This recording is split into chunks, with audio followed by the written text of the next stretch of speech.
आज भी भविष्यवाणी है कि बहुत ख़राब मौसम रहेगा। तो पटना में निकलें तो सावधानी से निकलें, बहुत ज़रूरी काम हो तभी निकलें, क्योंकि अभी भी पटना की यातायात व्यवस्था पूरी तरह से सुचारू रूप से शुरू नहीं हो पाई है। बिहार में आंधी बारिश से 9 की मौत, पटना में 200 पेड़ गिरे, रोड ब्लॉक हो गया। जाम में फंसे तेजस्वी बाइक से निकले और आज 20 जिलों में अलर्ट। नमस्कार, आप देख रहे हैं सिटी पोस्ट लाइव, मैं हूं सृष्टि राज।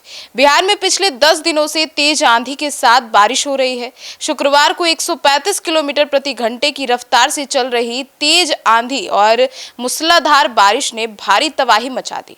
इस प्राकृतिक आपदा में पेड़ गिरने और ठनक की चपेट में आने से राज्य के 9 लोगों की मौत हो गई।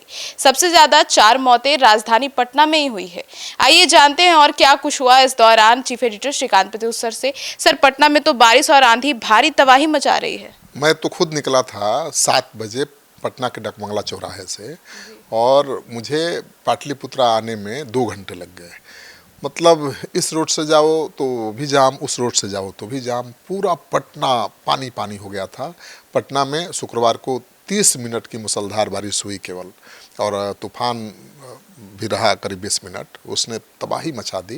राजधानी में 200 से अधिक पेड़ गिर गए हैं, और ज़िले में 600 से ज़्यादा अधिक पेड़ गिरने की खबर है।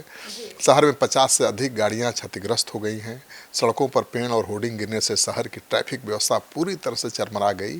2 किलोमीटर की दूरी तय करने में कम से कम 2 घंटे का समय लग रहा था। देर रात तक कई इलाकों में जाम लगा रहा। जाम में नेता प्रतिपक्ष तेजस्वी यादव भी फंस गए, जिन्हें कार छोड़कर बाइक से घर जाना पड़ा। तो गजब अनुभव था। मुझे लगता है कि पहली बार मुझे पटना में इस तरह का अफरा तफरी दिखा। मतलब बारिश और आंधी से इतनी तबाही मच सकती है, ट्रैफिक इतना पस्त हो सकता है, मैंने बहुत दिनों बाद देखा है। तो खुद मैं डकमंगला से पाटलिपुत्रा आने में मेरे पसीने छूट गए। पाटलिपुत्रा से निकला गर्दनी बाग के लिए, तो मैंने सोचा कि भाई वीआईपी इलाके से होकर जाऊंगा तो आसान रहेगा। तो वीआईपी इलाके का भी वही हाल था, चारों तरफ पेड़ गिरे हुए थे, पुलिस वाले पेड़ हटा रहे थे, और सारी गाड़ियां वीआईपी इलाके में घुस गई थी। तो पटना का कोई ऐसा कोना नहीं था जहां जाम न लगा हो। मतलब पटना ने ऐसी तबाही बहुत दिनों के बाद देखी, और कुछ मिनटों की आंधी ने पूरे पटना को पानी पानी कर दिया। बिल्कुल, मुझे तो याद नहीं है कि इतना हालत खराब कब थी पटना ट्रैफिक की, क्योंकि एकदम ट्रैफिक अस्त व्यस्त हो गया था। किसी भी रोड में जाइए, कहीं भी जाइए, बेली रोड पूरा पैक। पटना के गर्दनी बाग में पेड़ गिरने से 30 साल के अभय कुमार की मौत हो गई है। 3 लोग घायल हो गए हैं। एक पंच गाड़ी क्षतिग्रस्त हो गई है पेड़ गिरने से। पटना गोल्फ क्लब के सामने पेड़ गिरने से समनपुरा के रहने वाले 20 साल के मोहम्मद इरफान की मौत हो गई है। नेवरा स्थित कुम्हार टोली में ठनका गिरने से 15 साल के बच्चे की मौत हो गई है। आईपीएस मेस के सामने पेड़ के नीचे दबने से एक व्यक्ति की मौत हो गई, माने बेली रोड पर। मंदिर में पेड़ गिरने से 58 साल के सतीश राम घायल हो गए। आर ब्लॉक स्थित स्लम बस्ती में एक व्यक्ति घायल हो गया, और इनके कच्चे मकान गिर गए। पटेल गोलंबर पर चलती कार पर पेड़ गिर गया, उसका चालक बेहोश हो गया। ट्रैफिक पुलिस ने कार को बड़ी मशक्कत के बाद निकाला और चालक को अस्पताल पहुंचाया। तो बहुत खराब स्थिति थी, आप इमेजिन नहीं कर सकते। जिसने नहीं देखा है वो चूक गया, क्योंकि इस ट्रैफिक में फंसने का अनुभव भी एक अलग होता है, और मैंने लिया। सर, तो ऐसे में चिड़ियाघर में भी जो विजिटर्स थे उनकी एंट्री रोक दी गई थी, और बापू टावर 3 के लिए भी बंद कर दिया गया। हाँ, चिड़ियाघर, बाबू टावर सब बंद कर दिया गया है। चिड़ियाघर में आंधी पानी के दौरान दर्जनों पेड़ गिरे हैं, और इस वजह से शनिवार को पटना जू में आज विजिटर्स के लिए बंद किया गया है, कोई नहीं जा सकता। अभी आज साफ सफाई का काम चल रहा है।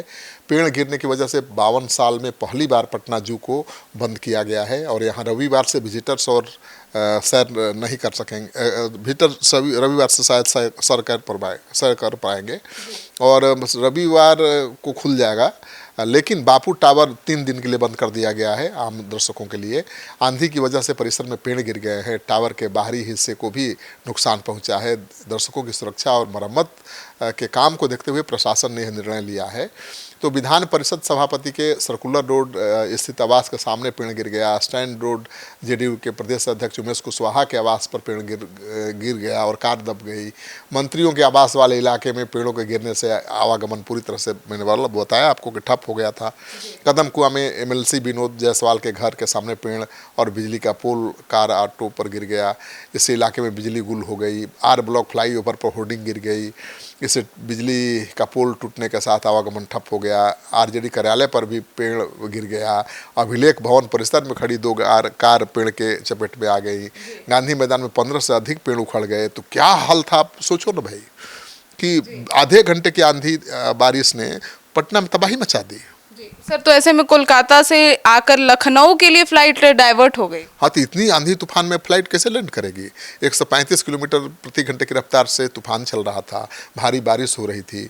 तो कोलकाता से पटना आने वाली इंडिगो की फ्लाइट लखनऊ डाइवर्ट कर दी गई। लखनऊ डाइवर्ट होने के बाद यात्रियों को बहुत परेशानी भी हुई। इंडिगो की फ़्लाइट 4:30 बजे 175 यात्रियों को लेकर पटना के पास आ चुकी थी। मौसम ठीक नहीं रहने से विमान नालंदा और शेखपुरा घूमता रहा। फिर लखनऊ डाइवर्ट कर दिया गया। एयरपोर्ट पर आम का पेड़ गिर गया, हालांकि इससे कोई नुकसान नहीं हुआ है। एयरपोर्ट परिसर और आसपास में लगी होर्डिंग्स गिर गई हैं। पटना जंक्शन पर प्लेटफॉर्म 2 पर लगा लोहे का शेड उखड़कर खड़ी इंटरसिटी एक्सप्रेस के कोच पर जा गिरा। उस वक्त कोच के पास यात्रियों की संख्या कम थी, नहीं तो बड़ा हादसा हो सकता था। एफओवी के दोनों साइड लगी लोहे की जाली भी उखड़ गई। करीब पौने घंटे तक ट्रेनों का आवागमन प्रभावित रहा। अनाउंसमेंट सिस्टम तकनीकी खराबी के कारण पूरी तरह से ठप हो गया। यात्री भटकते रहे। प्लेटफार्म पर हर जगह बारिश का पानी टपक रहा था। तो बहुत बुरा हाल था एयरपोर्ट का, पटना जंक्शन का, पटना की सड़कों का।